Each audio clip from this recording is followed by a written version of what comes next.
Good morning, everyone. How are we feeling today? Yeah, reasonably good. My name is Julie Samuel Lambert, and I'll be your MC today. I'm pleased to welcome those of you that have joined us here in the Community Center. I see some new faces and some faces I haven't seen for a long time, so I'm glad to see all of you. And for those joining us on Facebook Live and at some time in the future on YouTube, welcome to Kansas City Oasis. For the last 12 years, we have been meeting together to provide an alternative to faith-based communities. We welcome all, regardless of belief or non-belief, race, gender, sexual orientation, gender identity, or any other trait. We feel the human experience is better when it's shared, and we're so pleased that you have chosen to share it with us this morning. Here at Oasis, we gather around our 5 core values, which you see here. People are more important than beliefs. Reality is known through reason. Human hands solve human problems. Meaning comes from making a difference, and be accepting and be accepted. We have a great program to present this morning. Our featured speaker is Grady Atwater. He'll be speaking on John Brown with the title A Lit Match in a Tinder Box. Our musical guest is KJ Koa, and our community moment will be with Mary Lou Pick. And so without any further ado, I'm going to welcome KJ up to the stage. Let's give him a warm welcome. KJ is a multi-instrumentalist, songwriter, and producer who calls both piano and ukulele, not quite, but close, home. He'll say it correctly for us. Being of European, Hawaiian, Filipino, and Portuguese descent, he grew up on Oahu, where he fell in love with music through traditional Hawaiian music and local island sounds. For the past 4 years, he's been living here in Kansas City, sharing his music at local venues, wineries, and events around the city. Once again, let's please give a warm Oasis welcome to KJ Koa. Thank you. All right, so my name is KJ, and this first song is a mashup of 2 traditional Hawaiian songs. One of them is called Ka'ulu Vehi o Kekai, which means the plants of the sea. And the second one is called Ulupalakua, which is a place on the island of Maui, known for like their cowboy country lifestyle. So hope you enjoy. One second. There you go.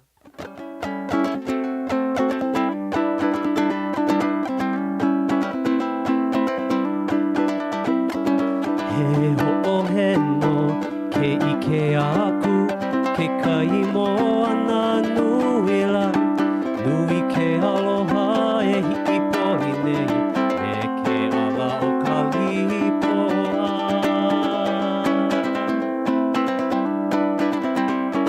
He lipoa pai ke one hinu hinula, vela I ka la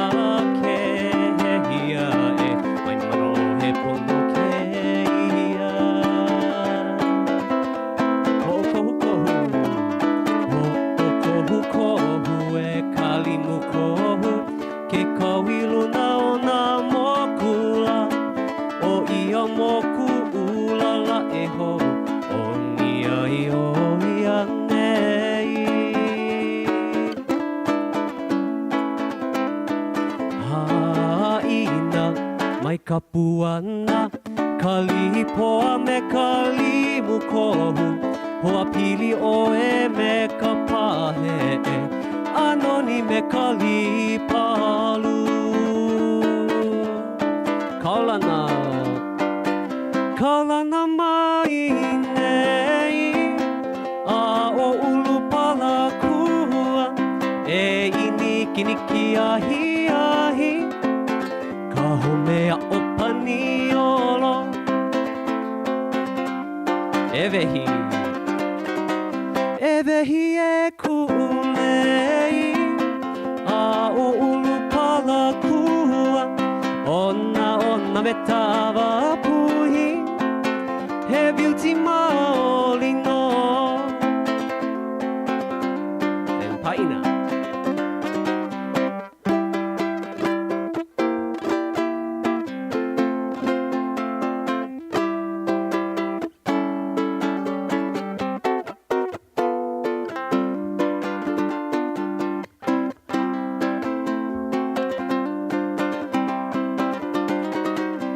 ina mai ka puana a o ulu pala kua e iniki niki ahi ahi ka homea o paniolo ka homea o paniolo ka homea o paniolo.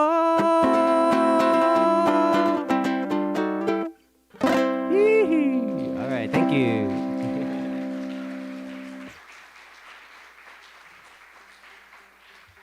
Thank you.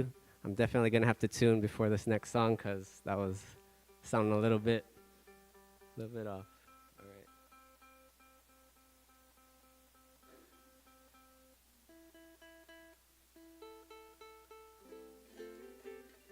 All right, a little better. All right, so this next song is a song I wrote called Eo Hawaii, and it talks about Hawaii has a little bit of history in there and some folklore. So I hope you enjoy. And I was originally going to play this song with a pedal, but we're just going to do it without one. But anyway, here we go.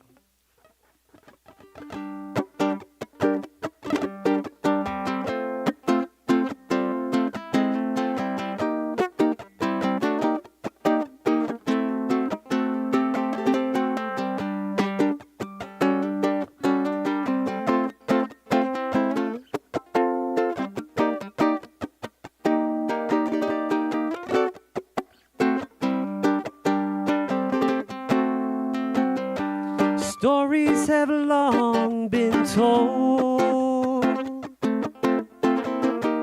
but not all of them truly known. Like the kingdom of Hawaii, born from Pele's lava from the sea. Not just a tourist destination, yeah. It stood a strong and proud sovereign nation, overthrown illegally, carried out by greedy businessmen. But many would leave their mark, like Lili'u Kalani, Kamo'i Wahine. She was the last remaining monarch that the Aupuni would ever see.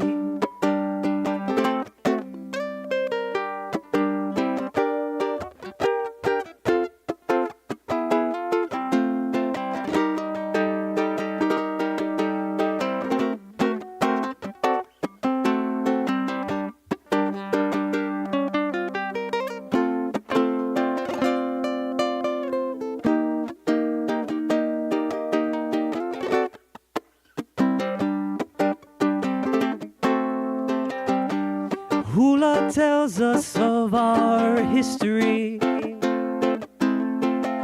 Navigating the seas were their expertise. Land divisions called Ahupua'a, they extend from Mauka to Makai, from the mountain to the ocean. Living is the spirits of Haloa in every kalo, plant, and kanaka. Our kupuna live on through us, through our mana and keiki. Eo Hawaii ne.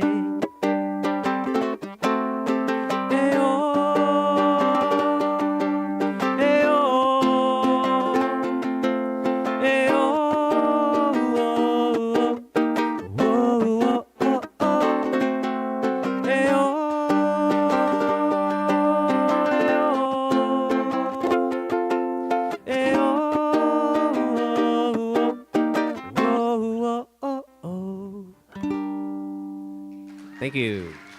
Thank you. Thank you so much. I look forward to chatting with you in a little bit and getting to hear more of that lovely music.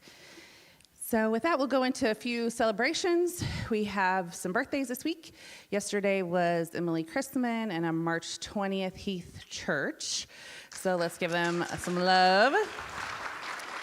All right, does anyone else have a birthday or a celebration this week that they'd like to share with us? No celebration too small. Mark? A new grandniece. Pearl?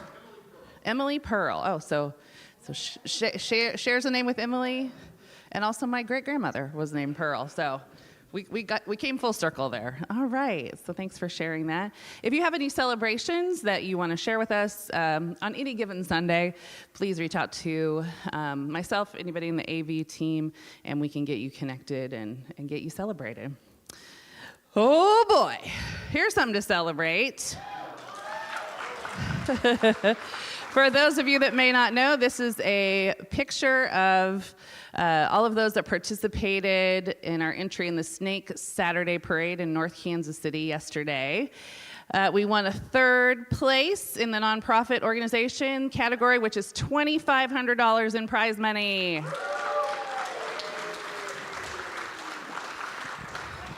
And being the treasurer, I always try to relate that to what something like this does for our community. If we think about $2,500, that would be 25 weeks of musicians.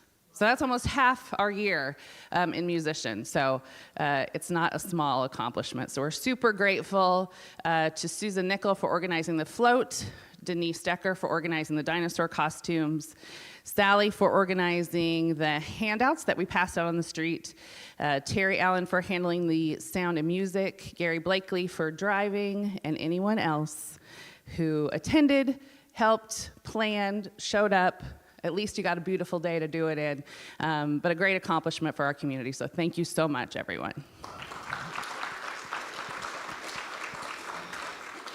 Okay, and like I mentioned, if you have something to celebrate, someone with a yellow name tag like this can help you do so. Let's talk about our kids' room. We have recently moved our kids' room downstairs, and you can see here our beautiful new well-lit and rainbow phonic kids room. I don't know, is that a word? But that's what it makes me feel like. So we are looking for volunteers. It's always a place where we struggle to have enough to fill our need. We're looking for 5 more volunteers who are willing to be background checked and join our 1 Sunday a month rotating schedule. So fortunately, if you do volunteer for that, the lift is fairly light. So if you're interested, you can contact me, and I can help you get background checked. Again, my name is Julie Samuel Lambert, and or any other board member that you run across, we can help you help us and help our kids in that way. A few more announcements. We have a 6-week dance class, a new method of dance, a new genre of dance. I'm not sure what the word is to use there, but we will move into East Coast Swing on Tuesdays through April 7th. Oh, I guess it's already started. I'm sorry. Already started, but that being said, it doesn't mean that you can't show up. You can start at square one starting this coming Tuesday. So yeah, spend your St. Patrick's Day learning to dance after, and wear green, because that seems right. So you don't need a partner. Come as you are, probably in green. This coming Tuesday, the cost is $15 per class. It looks like 6:30 to 7:30 is the time frame for that. So that's something to look forward to. The book club, here's the information about the upcoming book club, and this is the book they'll be reading. The discussion of this book, Less, by Andrew Sean Greer, will be on April 5th, so that is something to look forward to. Next up is a volunteer opportunity, Saturday, March 21st, so this coming Saturday, from 1:30 to 3:30. We'll be helping them with donated art and craft supplies and getting those sorted out. Coming up after that, on our 5th Sunday, we will be having a blood drive here at the community center, as well as another volunteer opportunity. That's a reminder that on our 5th Sundays, this one being March 29th, we do not have regular programming. We do a philanthropy event, this time a blood drive. And you can go scan this QR code to register for that. Coming up, again, save the date for April 12th. We are looking for donated art or other valuable items in good condition to donate to our 12th anniversary silent auction. We really appreciate everyone that's willing to make these donations. We're getting close, but we can always use more items. Once again, this is one of my responsibilities, so you can see me to talk over things you might want to donate. But if you have something you know you'd like to donate, it can be left in the library, which is the room at the top of the stairs as you come in the front entry. Our next volunteer event, now this is a weekday event. We have been asked to organize something that was during the week, during the day, and so this is a volunteer event for the whole person planning independence. This is one that I have had the fortune to participate in the past. So on Friday, April 17th, from 1 to 4, we'll be assisting people with disabilities by helping them clean up their yards for the spring. So we don't yet know where the location will be. They don't give it to us exactly who in our community will be helping until closer to the event. So be on the lookout for that, and we'll have upcoming announcements. So that was a lot. But here's another way that you can keep in touch is by following us on all of these social platforms with our various handles on them. All right, and it's also on the Oasis website and the Oasis newsletter. So with that, we will go into our community moment. So a community moment is an opportunity for a member of our community to present on a topic of their choice. They get to share with us anything that's on their mind. And this week, our community moment will be by Mary Lou Pick. If she had to describe herself in 3 words, it would be slow, angry, and fearful. And if you've met Mary Lou, this warning label will make a lot of sense. Don't stand in front of the TV when the Chicago Cubs are on. Let's welcome up Mary Lou Pick.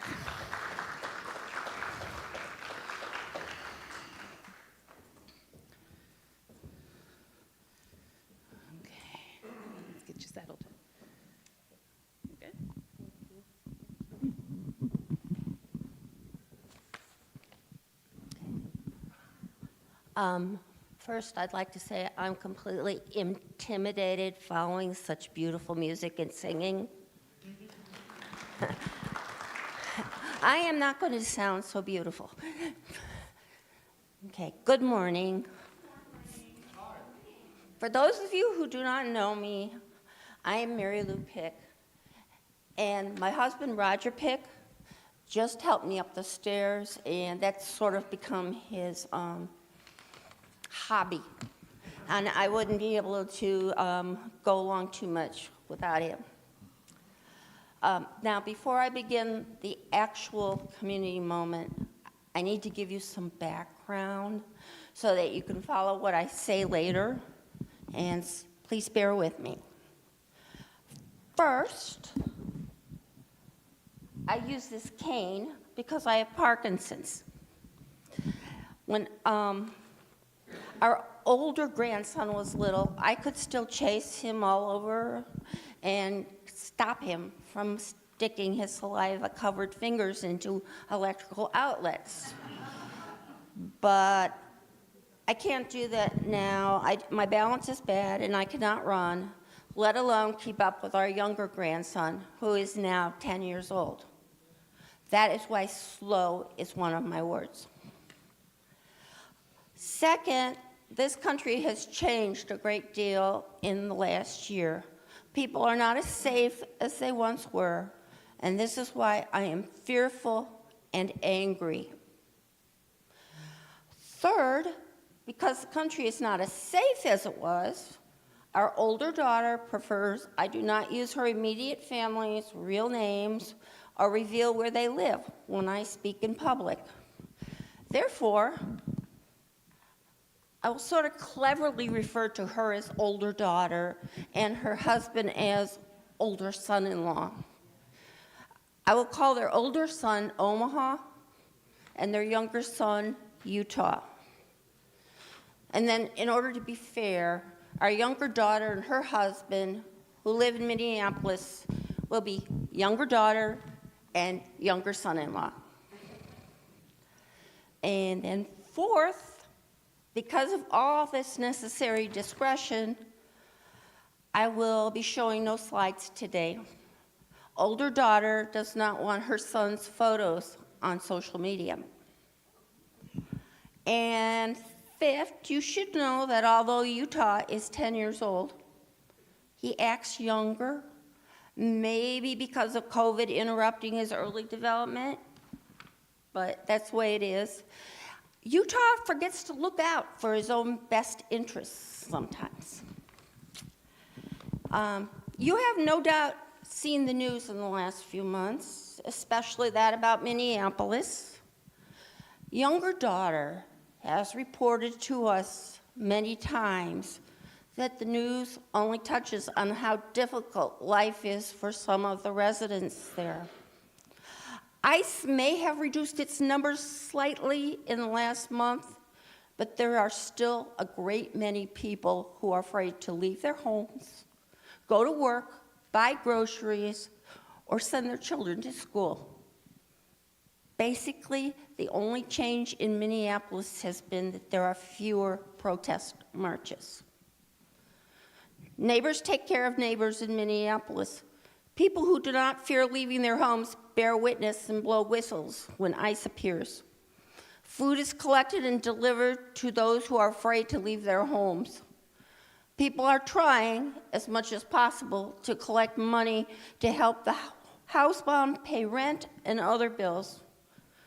Of course, enough money cannot be collected to keep the bills paid for everyone who is afraid to go to work. But it seems as though Minneapolisans, if that's a word, try their best. I have asked younger daughter if she is safe when she goes to bear witness in a Minneapolis restaurant. She always says to me, "Oh, don't worry, Mom, I'm white." Well, I'm glad she is safe, but I'm not completely relieved because Renee Good and Alex Pretty were also white. It is terrible that in this country, the color of your skin sends you to one of the disgraceful detention facilities without any sort of due process or checking on your actual citizenship status. It is an accident of fate that Roger and I, as far as we know, descended from white Europeans. Now, ICE is making more of a presence in Kansas City, so we are all going to be affected more. And while my mom's parents both immigrated here from Finland in the 1920s, before visas were required, older son-in-law came here from southern Mexico more than 20 years ago when they were required. But he came for the same reasons my grandparents did, and the two most important ones being that they were hungry and wanted a better life. My grandparents and older son-in-law all became citizens. Hard work and love of family characterized or characterizes their lives. We are talking about really good people here. However, there is one obvious difference among them which should not matter, but it does to ICE. Older son-in-law mostly descends from the indigenous inhabitants of southern Mexico. He is brown. Our grandsons are lighter brown. The boys did not have to become naturalized because they were both born in Kansas, but they too are at a real risk of being detained if ICE sees them. However, despite what Roger and I might look like, we are a Hispanic family.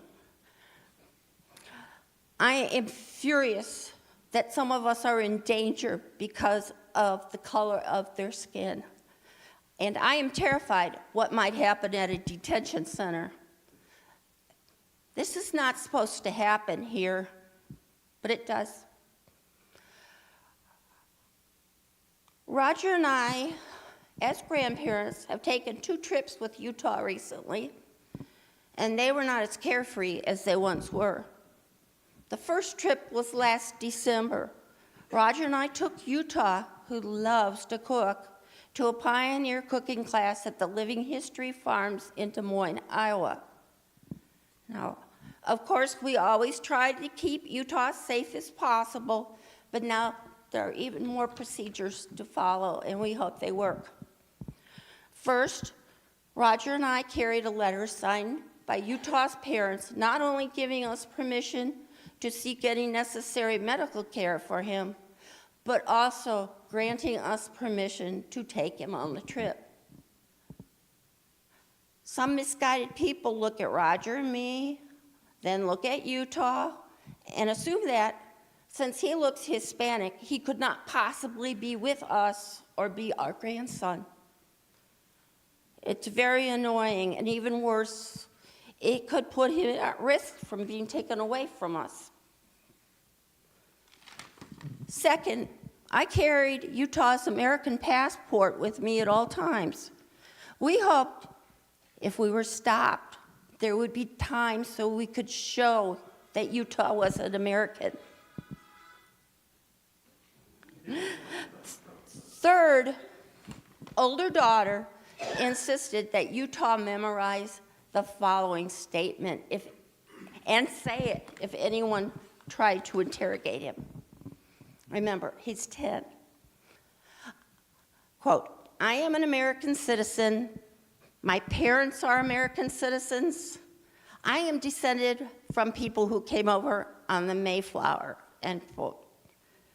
The last sentence sort of surprised me because I had not thought older daughter listened when I talked to her about our genealogy. And also the Pilgrims seemed kind of strange to throw in there because they were undocumented immigrants.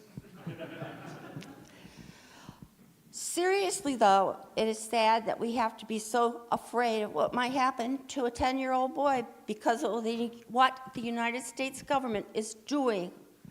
And now he has to memorize citizenship statements. The second trip was a recent campus visit we made in February for Utah's older brother. He's 17, so he's smart enough to be careful. Omaha and his parents, Utah and us, went to a university, and then it ended up showing me how terrified I, in my complacency, do not think about as much how terrified other people must be all the time, every day, every minute. Utah was not particularly interested in learning about what Omaha might study at the particular university we were looking at. Since I cannot walk very far easily, Utah and I therefore stayed in the campus admissions office while the others went on the academic tour. So he and I played Uno for a while until he got bored, and then we exchanged riddles. Everything was going quite well until Utah announced that he had to go to the bathroom. I had not noticed where the bathroom was when I came into the building because I generally look at the floor so I don't trip over anything. So I asked Utah where we were going. I said we because even though we had not seen ice, Utah was not going anywhere alone on campus.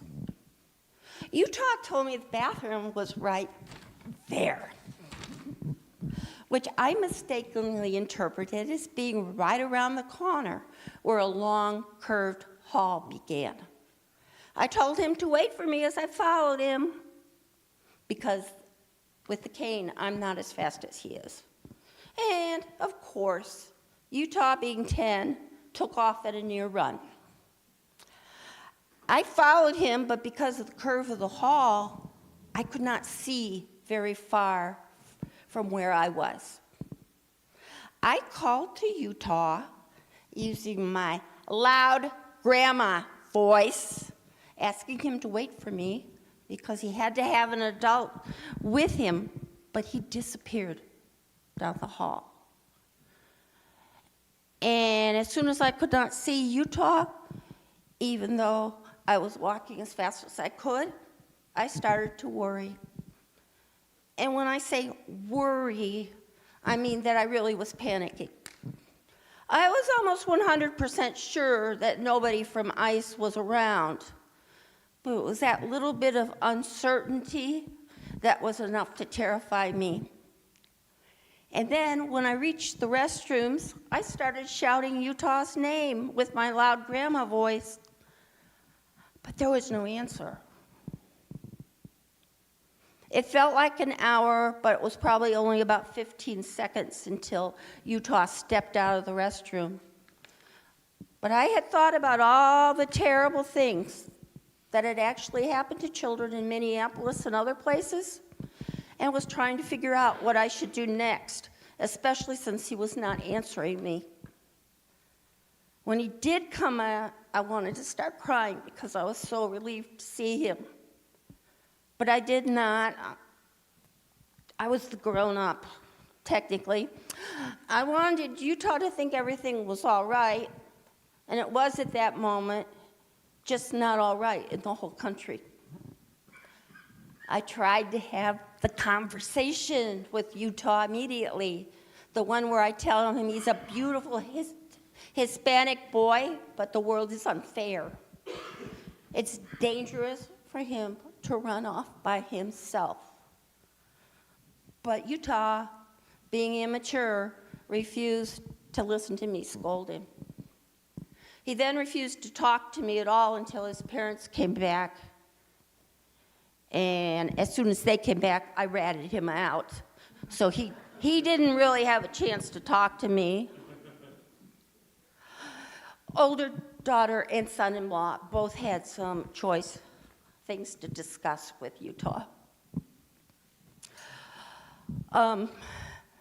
We cannot bear to lose him, and he had to at least pretend to listen to his parents, no matter how much he didn't want to. That's when I really started to cry, because even though everything was all right, I still had all that fear. And more people than just me live with how terrible that is every day.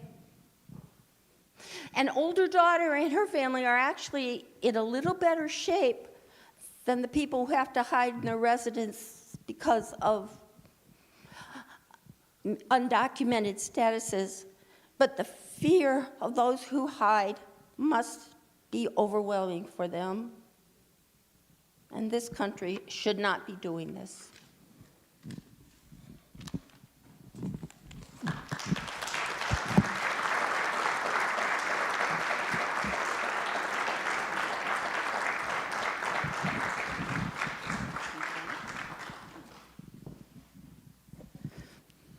Okay. Oh, has this gone to sleep? Well, thank you so much, Mary Lou, for sharing that experience with your family, and we appreciate, you bringing to light the challenges that you're going through. I know that's not easy, so thank you so much. I think this has gone to something else. Doesn't matter. After our community. No, it's okay. After our community moment, we like to have a short coffee break. It'll be about 20 minutes. We'll put a timer up here. But if you have something that you would like to share, your feelings about, the times we're living in, or maybe there's something more,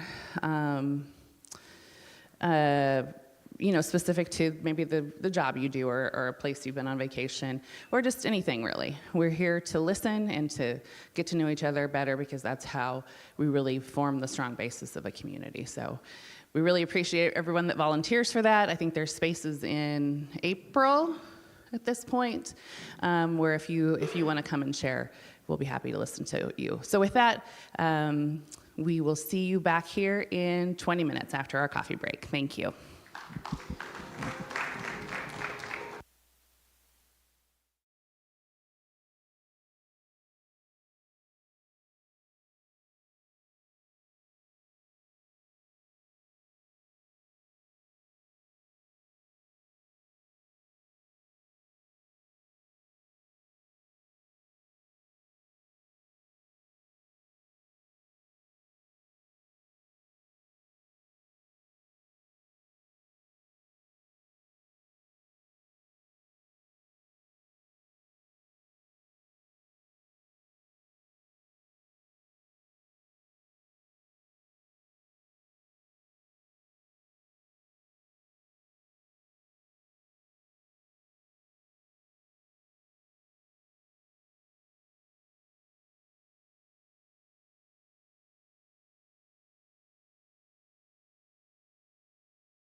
Yeah.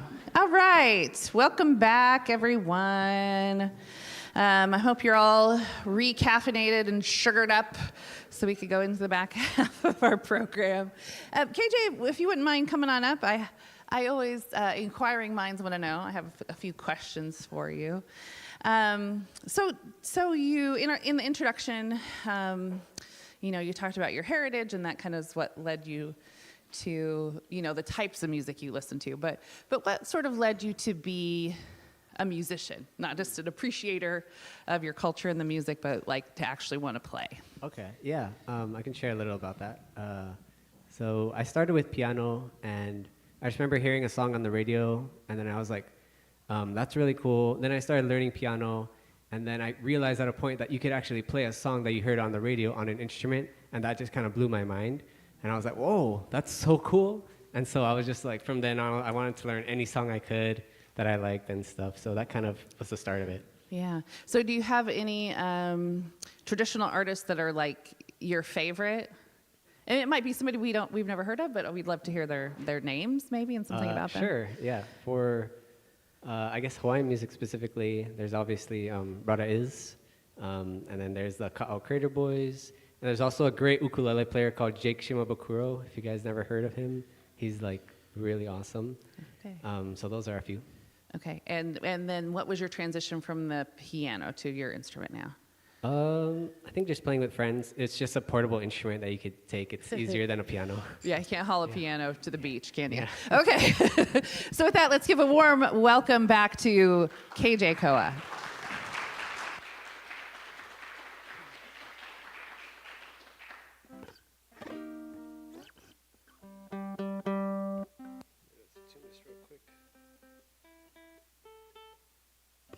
Oh, it's still in tune. Hey, get 'em. All right.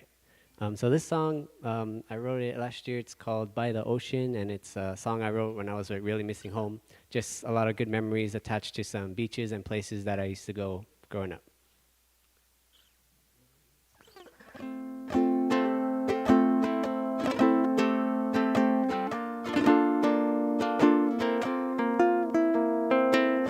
Whoa, whoa, whoa, whoa, whoa, whoa, whoa.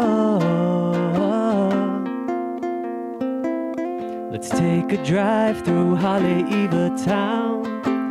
We'll go Ali'is and swim for the morning. We can go and walk on the beach if you like, or sit in silence and hear the breaking waves by the ocean where Makani blows. I sit on the sand and I feel at home. So dive in the water with me and you won't feel the rain anymore. One day we'll all return right by the ocean.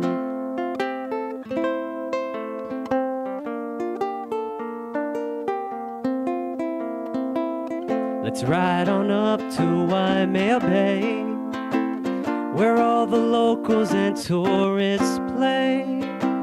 We can go and jump off the rock if you like, or just rest by the shoreline to enjoy being by our ocean where Makani blows. I sit on my birth sands and I feel at home. So dive in the water, my friend, and you won't feel the rain anymore. One day we'll all return right by the ocean.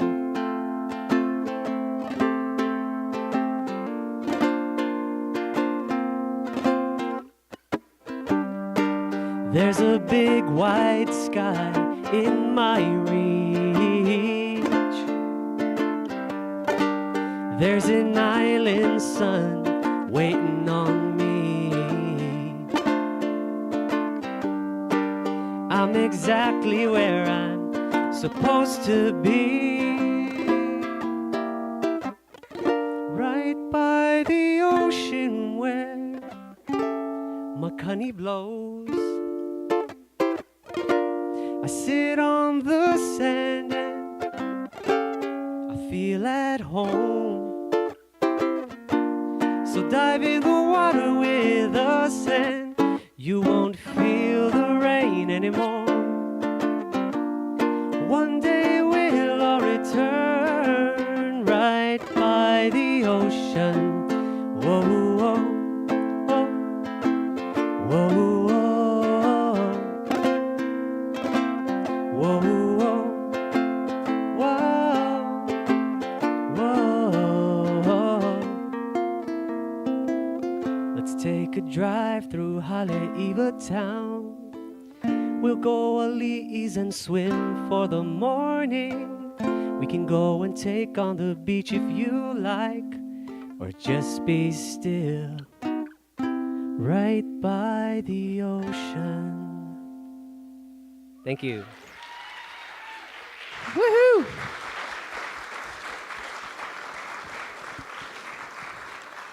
I don't know about you all, but even on this gray Midwest day, I can feel the warm, no, in a good way. I can feel the warm ocean breeze in my hair.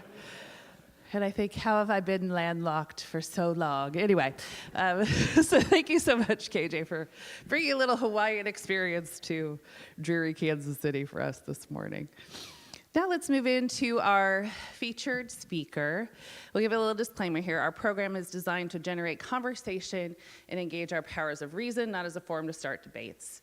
The following presentation has been prepared by our speaker and not by KC Oasis. Please respect the views of our speaker, and if you have any questions, a Q&A portion will follow as time permits. It's my pleasure to introduce Grady Atwater, a returning speaker that we have gotten to have the pleasure of listening to before. For the past 20 years, Grady has been the site administrator of the John Brown Museum State Historic Site in Osawatomie, Kansas. He is also an adjunct social sciences instructor at Fort Scott Community College in Paola, Kansas. He's written over 200 history and heritage columns for the Miami County Republic newspaper, and he holds a Master of Arts degree in history from Emporia State University. Please welcome Grady Atwater.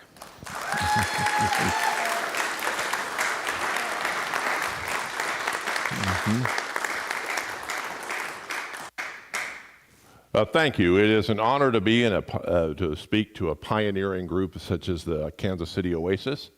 As an historian, to take part in a burgeoning movement, it is quite the privilege. Today I'm going to be speaking to you about John Brown, who I get different responses on that from some people. He's a person who, if you mention the name, it starts an argument. And John Brown, to understand John Brown was an abolitionist, and he was brought up in an abolitionist home. He was taught that that the slavery was immoral, it was abusive, it was cruel, and he was taught that all people are equal and that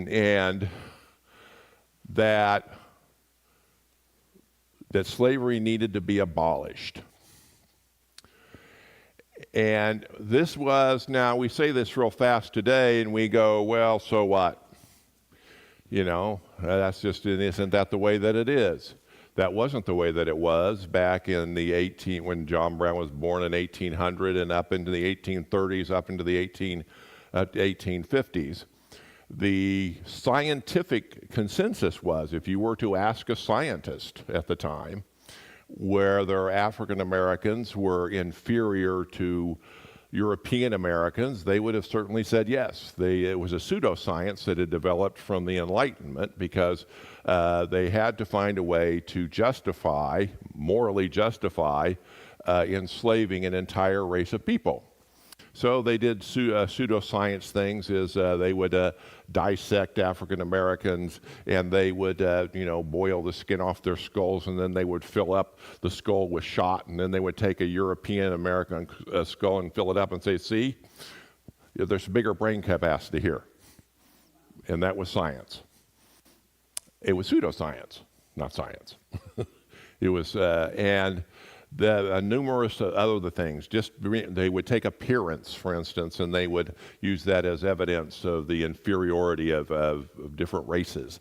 And this was something called paternalism was developed. It's a form of racism where one group, where European Americans decided or chose to believe that they were superior to all other races, and that they had a paternal duty to help these poor, inferior beings, that to bring them up, to raise them up, and to and inculcate them with European society, with European culture.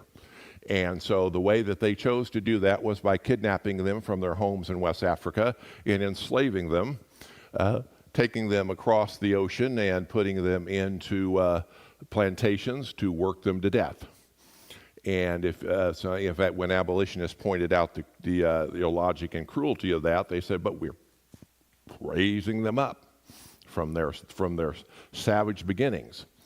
Well, they weren't savage beginnings. They had highly developed cultures in Africa, very well-run governments, and the Portuguese, the Spanish, the English had used pseudoscience to come up with an excuse to enslave an entire race of human beings. So we enter in the abolitionists. Now, this is something, as I jokingly tell my students, this is a 16-week course in and of itself, and I don't have 16 weeks. So I'm going over the top of everything here. But what happened was, around the 1830s, you started getting a movement called the Underground Railroad. And John Brown was raised by Owen and Ruth Brown in an abolitionist home in Hudson, Ohio. And Hudson, Ohio was an abolitionist community. And it was such an abolitionist community that one frustrated slaveholder put up a sign with a caricature of an African American, and it had to shame the town, he put "This is the way to Hudson." And they left it up for 10 years to guide slaves so they could get there. So what happened was John Brown was raised where he not only was exposed to slavery, the slaves hid in their home, and Hudson is just south of Cleveland. They would put them on boats and take them to Canada through Cleveland. So John Brown had been raised to believe that that slavery was morally wrong. Now, John Brown was a peaceful abolitionist most of his life. One of the things you might hear is John Brown owned slaves. Well, that's based on a letter that his brother-in-law, where he had proposed at one point to buy a slave, buy an enslaved African American, a boy, and train him how to read and educate him, and then take him and put him up on stage and have him read a book. Now we're sitting there going, okay, so what? Well, the argument was that abolitionists would sometimes do this, and they would get an African American up on stage and they'd have him read, or they would have them explain something scientific, or they would have something like this. And the idea was to belie the idea that African Americans were less intelligent. To say, yeah, you can. They are as equally intelligent as European Americans. And he even wanted to start a school for African Americans. He came up with numerous things, and people came, his brother-in-law has to remember Prudence Crandall.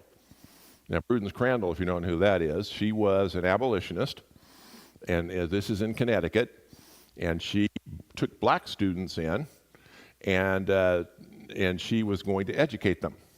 and her school was burned down, and the Connecticut legislature in the 1830s made it illegal to educate African Americans. By the way, she lives in Kansas. She's Prudence Crandall. And they said, remember her. Now, John, you've got to be careful. And John was careful until he got tired of being careful. And what made him tired of being careful was the killing of Elijah Lovejoy. Eli Lovejoy was a Presbyterian minister who was an abolitionist, and he had published a newspaper and in St. Louis, Missouri, and he had 3 presses destroyed, thrown in the Missouri River. So he just moved across the river into Alton, Illinois, into a warehouse and started publishing again. And a mob crossed into Alton, Illinois, and went in, and he pulled a pistol to defend himself from the mob and was killed. Now, this sent shock waves through the abolitionist community, and John Brown was was one of the people who was just absolutely, this was the straw that broke the camel's back. And he stood up in the back of a memorial service for Reverend Lovejoy and said, I, John Brown, dedicate my life to the abolition of slavery by any means necessary. By that I mean violence. And when he, in 1848, he was planning Harper's Ferry even in 1848, the Harper's Ferry raid in 1848. He had Frederick Douglass over, and he said of slaveholders to Frederick Douglass said, now wait a minute, you don't realize how hard they'll fight to keep their slaves. He says this, and he says, can't you come up with a peaceful means to do this? And John Brown looked at him and said, I know their proud hearts. The only thing slaveholders understand is a big stick about their heads. And so John Brown became a militant abolitionist in 1837. Now, in 1850, there was a law passed. And if one of the things that happens here is sometimes when you hear people say history doesn't repeat itself, but it rhymes. One of the things that I do is I study worldwide history. And, people ask, well, why do you care about what happened in ancient China or in ancient Israel or ancient wherever? I find, what you find is that human beings, when they make choices, they tend to do so in patterns. This is why I was talking earlier with a gentleman here, and why you will find pyramids everywhere. It's not aliens. It's the fact that this is just good engineering. It is a way to build something tall, and it's stable. And so people who have had no contact with each other do that. This is a pattern in history. You find pyramids are a pattern. Well, one of the patterns of history is that racists are racist in any era. And they passed a law called the Fugitive Slave Law of 1850. And this was a compromise so that you could get a compromise bill with what was called the slave power. Now, this was possibly one of the most unfair laws that ever existed because it's much like you see ICE today. This is the way it worked. A slave hunter or a slave owner, if a enslaved African American escaped, what would happen is they could go in, the slave hunter or slaveholder could go in any part, any city, any place in the United States. And if an African American happened to be walking down the street and they had a writ, they could grab any African American. I don't mean just somebody who looked like it or looked like the person they were looking for, just any, grab them and say, you are, and forgive me if your name is Joe, I'm pulling a name out of the air, Joe, and you are this slave. And now that Joe might have lived in Springfield, Massachusetts all of his entire life. never have been enslaved in his entire life, maybe a barber or whatever, and people in town knew him, and he couldn't say, "But oh, dude, I've lived here all my life, and and I'm not a slave, never been a slave." He can't say a word. They went before special commissioners, see, and that commissioner, get this one, got $10 if he returned this person into slavery, and $5 if he didn't. Boy, you talk about a stacked law. And the African American could not fight, had no due process. They had to stand there. Now, here's the other kicker. If any of us say we're standing there, that slaveholder could say, "Help me tie this man up," and capture him. And if you said, "Oh no, that's Joe. He's lived here for 20 years. He's never been a slave, and you're not going to take him into custody because you're wrong," you would go to jail.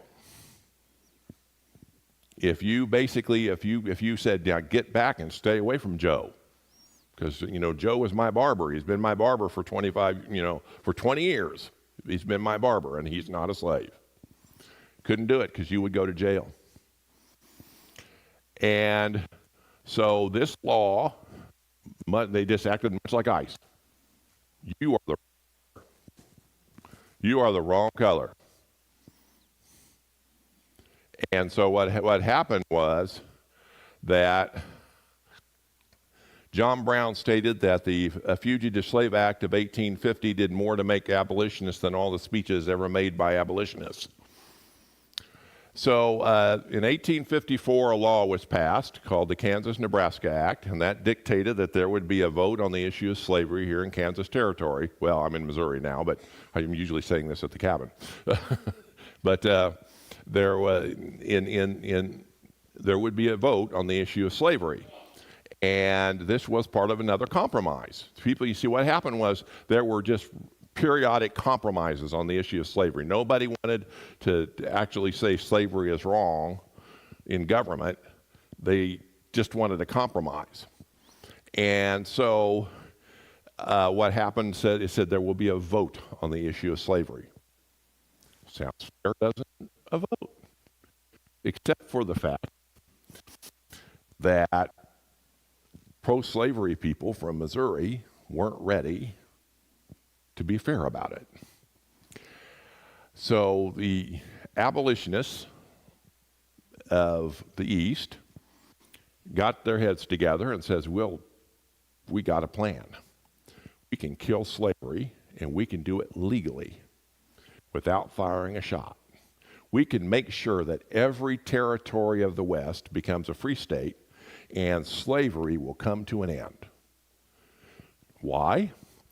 Because if you've ever been to the South, you know it's boiling hot in April. You can literally grow maybe two to three growing seasons. I had an uncle who lived down there, and he had an orange tree. He says, "I can get 3 crops off that thing." And so they would just farm and farm and farm until all the nutrients were out of the soil and the soil was dead. And they would just pack up and they would start a new plantation west, and they'd hit the Mississippi River. And so they just they were just going to keep moving west.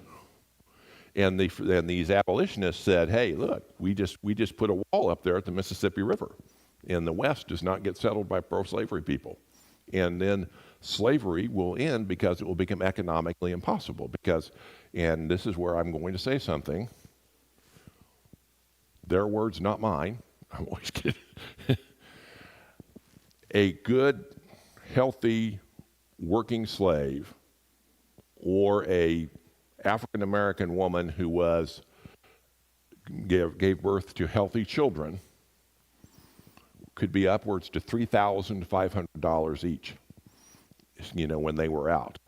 If they were like what were called fancy girls, and these were African American women who were the product of slaveholders raping their slaves, and they had very light skin. There were some fancy girls who were so light-skinned that their African American heritage was virtually non-existent.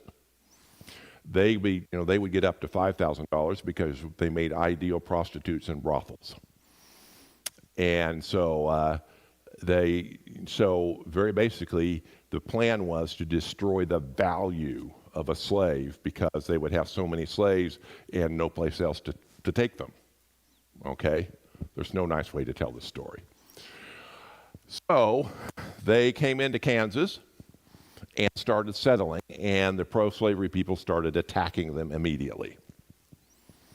And John Brown came to Kansas in 1855, and he became a guerrilla fighter in Kansas territory. Now, to give you the details of that, that's, like I say, a 16-week course, so I'll just tell you that he was extremely effective as a guerrilla fighter. He was great at psychological warfare, because what he would do is he would go in and he would raid, say, one militant pro-slavery person's farm or business and free their slaves, and then he would just quietly go someplace and camp and drink tea, because he drank tea. If you want detail about Brown, I can give you detail. He drank tea instead of coffee. And he would just sit there and drink tea while everyone's running around in a horrible panic. Where is he? Where is he? Where is he? And he'd just be in his camp, and all of a sudden, every time a horse ran off, every time something normal happened, John Brown, it's John Brown, it's John Brown. He's everywhere. And so he, brilliant at psychological warfare. So John Brown came into Kansas territory, and he began to fight using his psychological warfare. He was a brilliant leader. And one thing about John Brown was that he was unusually tolerant for his era and open-minded.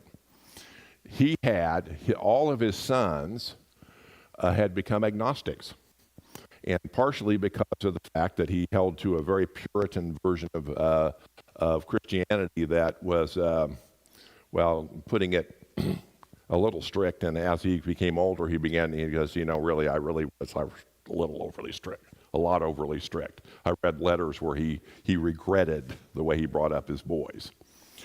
But his sons were all agnostics. In his group, he had spiritualists and 2 Jewish men. Now, you say that very quick, but we're in an age where most people would have disowned their children what they would have said, left the faith, and most people wouldn't have anything, and people were very anti-Semitic.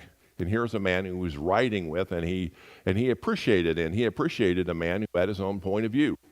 And not only did he allow it, he encouraged it, because he said, I don't like somebody who just agrees with me to agree with me. And so this is something about Brown. And one of the things that there's about everybody in their minds, they form about 4 questions about John Brown. Okay, and I'll answer one of them. Was he crazy? Well, I was going to research that, and I did. And so I read stacks of personal letters. I read accounts about John Brown. I read editorials about John Brown. It was part of my master's thesis. And here's what I found. Everybody just flat out said this out loud. John Brown believed that African Americans and all other races, and even women, were equal. Okay, in the 1850s. And what happened, and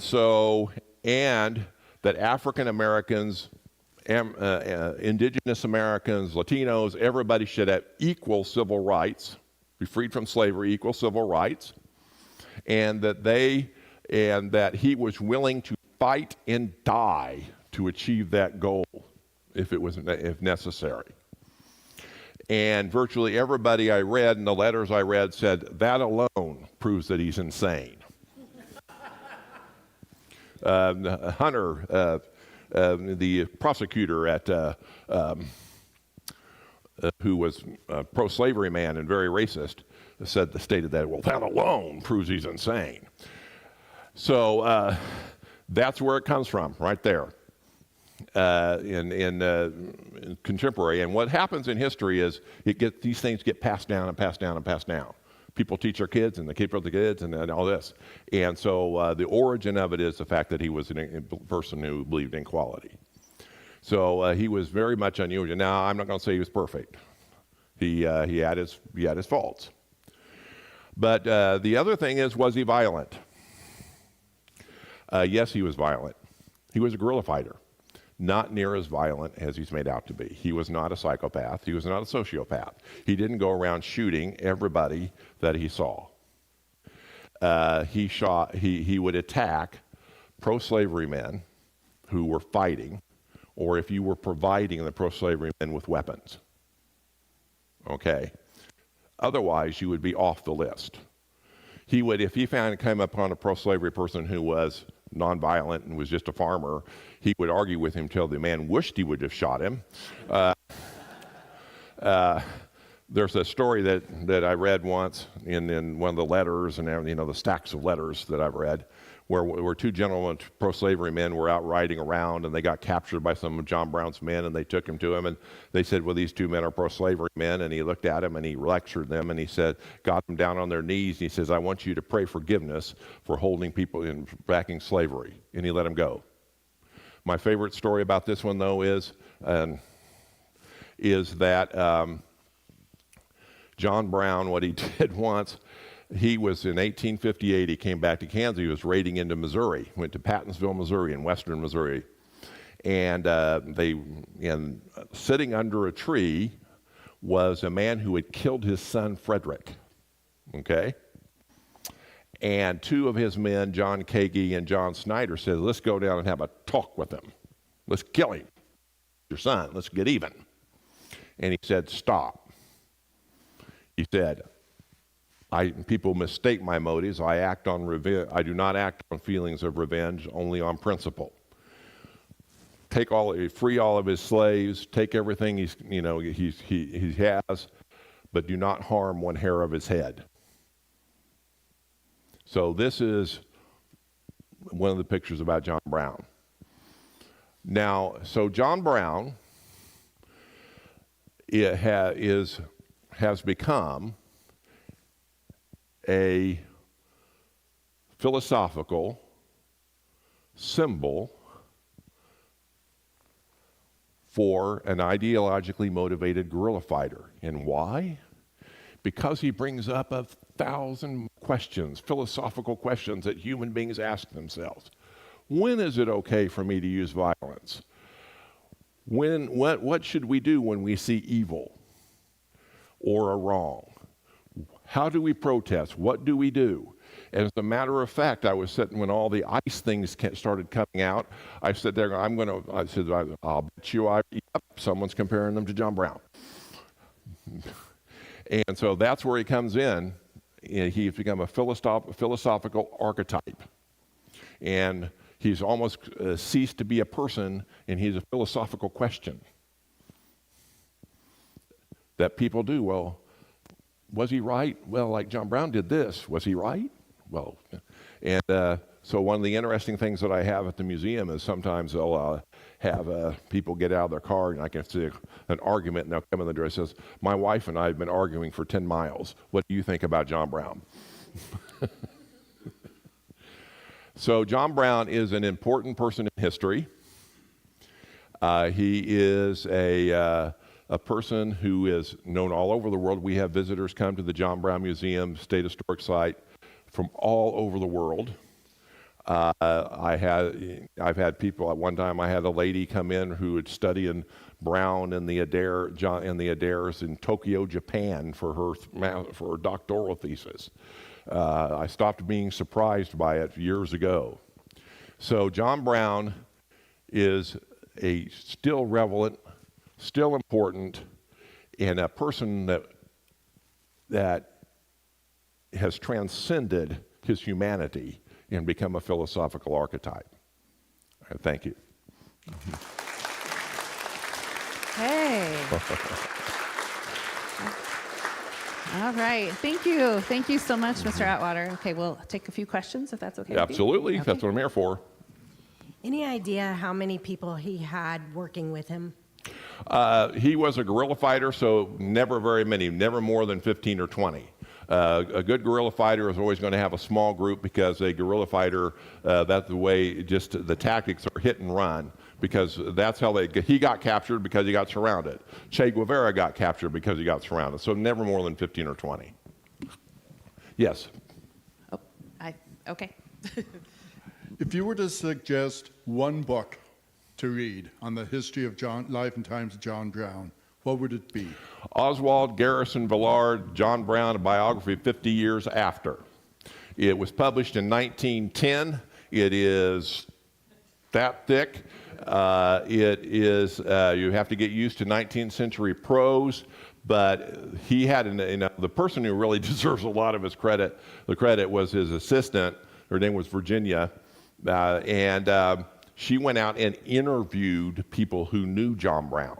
The appendix alone is worth the book. He's got everything that, everywhere he was, what date he was there, how tall he was, how he walked. I mean, it's one of the best books that I've ever read, and it was published in 1910. You can get it on Amazon, a reprint. Yes. I've been to the museum. Thank you for what you do there. It's really worth going down if you haven't seen it. How do you compare that biography to the biography of the African-American writer? Du Bois? Yeah, right. Okay, Du Bois is different. Yeah. It was published in 1909. And he was using John Brown as a lesson for young African Americans to get up and fight for their civil rights. It's much thinner. It doesn't go so much on detail. It uses him as an example. A young African American, get up and fight for your civil rights. Here's John Brown. He gave up and he came up and he was willing to give his life. Mm-hmm. Okay. Oh, Denise. And let me see. Oh, here. That's right. That's right. Okay, talking about the violence, maybe I'm remembering the wrong stories, but wasn't there something about hacking people? Oh, okay, I didn't cover that because that's a whole speech in and of itself. Okay, I will tell you that because it's called Potawatomi Massacre. Okay, I'll give you the thumbnail version of it, okay? What had happened was pro-slavery, there had been about 100 pro-slavery men under the command of Jefferson Buford who had come up from Georgia, and they were going to drive out all the abolitionists. And there were around 5 or 6 men in what's called now Lane. It was Shermanville at the time. And they had given these people a hit list, as it were. And they were going to ride through Osawatomie. They were going to burn all the buildings down, kill everybody, kill all the voters. All the men of voting age, ride down Potawatomi Creek and do the same thing, and they were going to target the Browns. Now, John Brown found this out because this is a man with ice water in his veins. He went into their camp posing as a government surveyor and found this out by asking them directly. Seriously, he went into their camp. He put up the tripod. He had it looking through the viewfinder, sat down there, looked over, and says, "What are you boys here for?"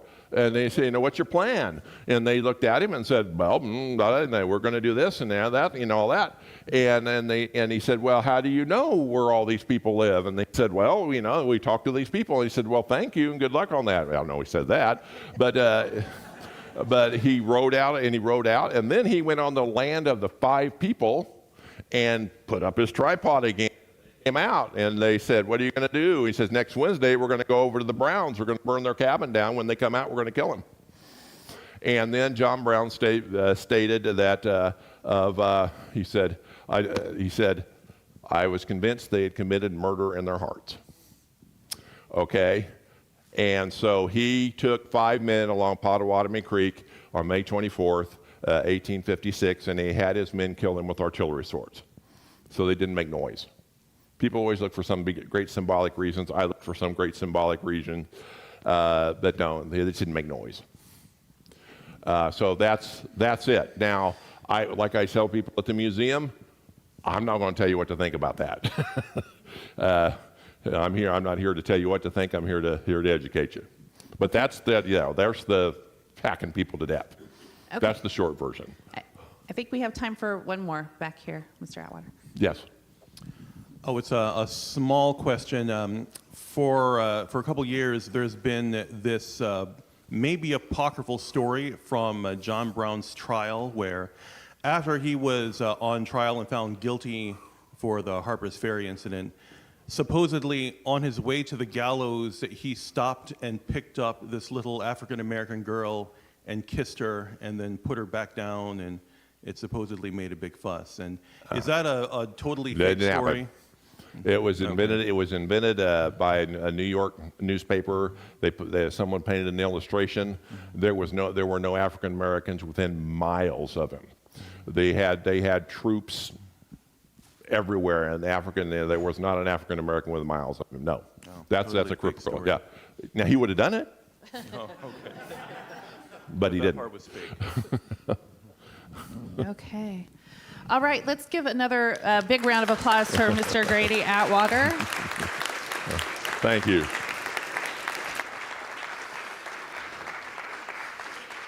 It is always, I'm a big history buff, but I think it's always important to know where we've come from, know our history, because it is very relevant. I think all of our contributors this morning, gave us a lot to think about as far as the times we're living in and how it relates to where America came from and where it's headed. So we really appreciate that.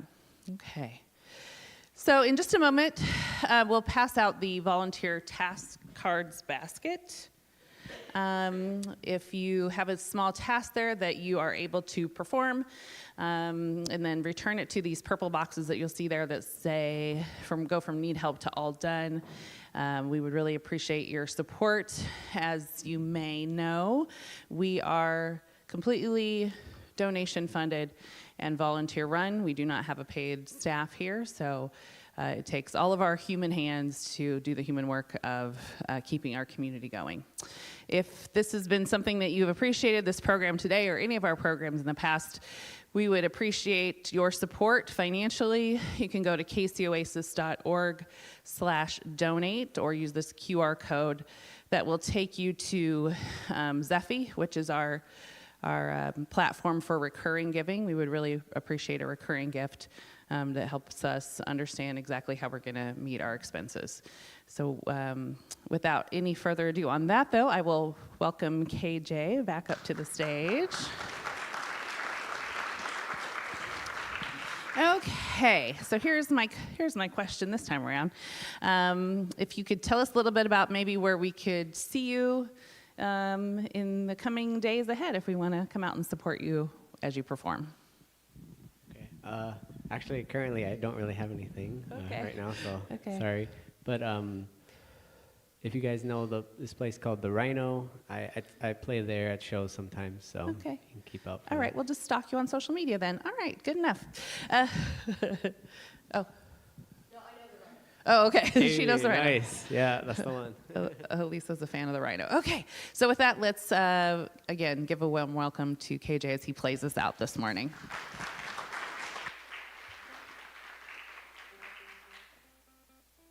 Thank you. All right, so this next song is a song that I wrote in college with my friend. It's called Kamaluhia, and in English it means peaceful. So he wrote about his mom, and it's called Kamaluhia.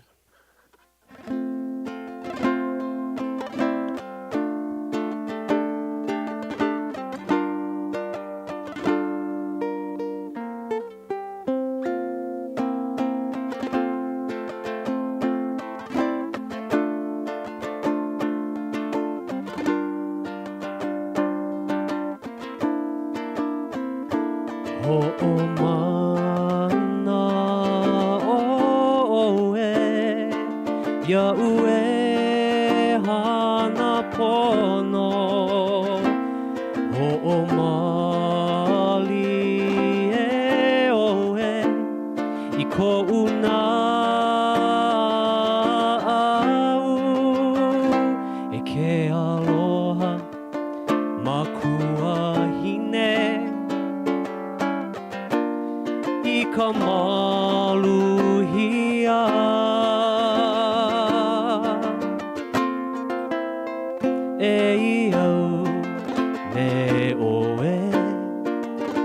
Mekoleo nahe nahe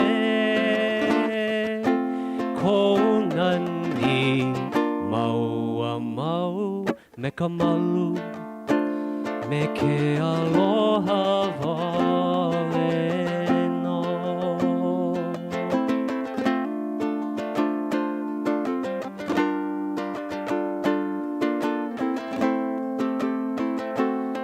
Ho'omana oe Iaue hana pono Ho'omali e oe I ko'una au E ke aloha ma kuahine I ka maluhia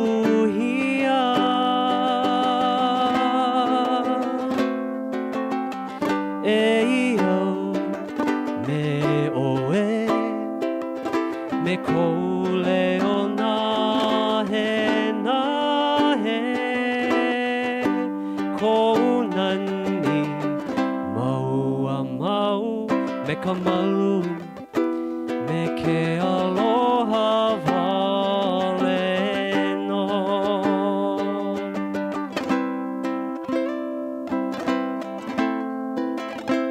Me ke aloha vale no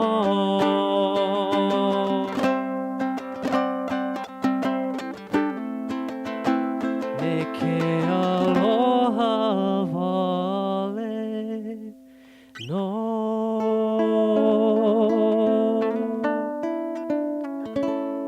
Thank you.